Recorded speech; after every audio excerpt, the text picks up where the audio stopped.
Direction Bruxelles pour notre rubrique Sans frontières. On nous attend sur place notre correspondant Julien Gasparuto. Bonjour Julien. Alors on peut dire qu'en cette période de fête, c'est un peu Noël avant l'heure en Belgique, en tout cas pour l'une des mairies de la capitale. Racontez-nous.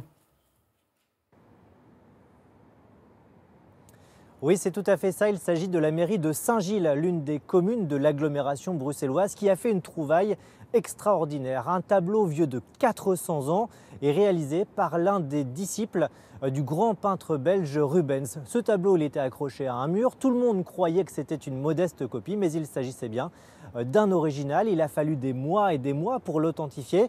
Et désormais, ce sont des experts qui vont s'atteler à le restaurer. Regardez, c'est un reportage de Caroline Vampé et Frédéric Furnémont. C'est un chef-d'œuvre de la peinture belge, un tableau du XVIIe siècle. L'une des premières versions de la Sainte Famille de Jacques Jordaens, l'un des disciples de Rubens. Cet historien de l'art vient tout juste de l'authentifier et il cherche encore à en percer tous les mystères.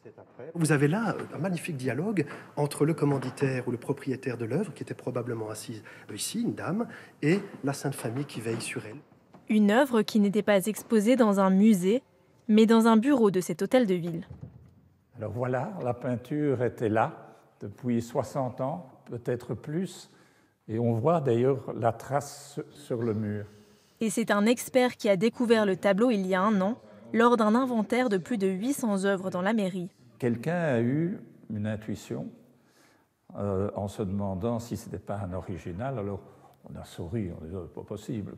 Et puis il s'est avéré en effet que c'était un original et non une copie, comme c'était signalé dans l'inventaire et aussi signalé par le collectionneur qui nous a fait en 1915 le don de sa collection.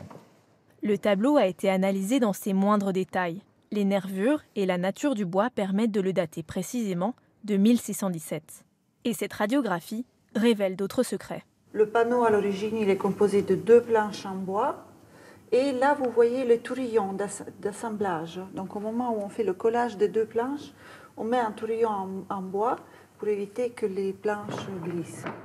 Le temps et les mauvaises conditions de conservation ont terni les couleurs. Cette restauratrice va donc s'atteler à leur rendre tout leur éclat. C'est un tableau qui a un vernis qui est assez jauni. Ici, normalement, vous devriez avoir du blanc. Et en fait, vous voyez, c'est couleur camailleux. Ça devrait être un rouge très franc et ça donne plutôt un effet orangé. Une fois restaurée, la peinture sera exposée au musée des Beaux-Arts de Belgique. On vient de l'entendre, Julien, donc la mairie ne va pas récupérer son tableau.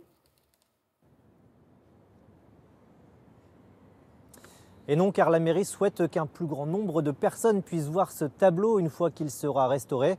Et l'exposer dans ces locaux, ça aurait été un petit peu compliqué, déjà d'un point de vue de la sécurité, et puis aussi d'un point de vue de la conservation de ce tableau. La mairie aurait pu aussi vendre cette œuvre, car tenez-vous bien, elle est estimée à plus de 1,5 million d'euros. Ça aurait été un beau cadeau de Noël pour les finances de la commune, mais par principe et puis aussi par respect pour le collectionneur qui a fait ce don à la commune il y a un peu plus de 100 ans, eh bien la mairie a décidé de garder cette peinture dans son patrimoine, mais de le prêter au musée des Beaux-Arts afin qu'il soit exposé au grand public.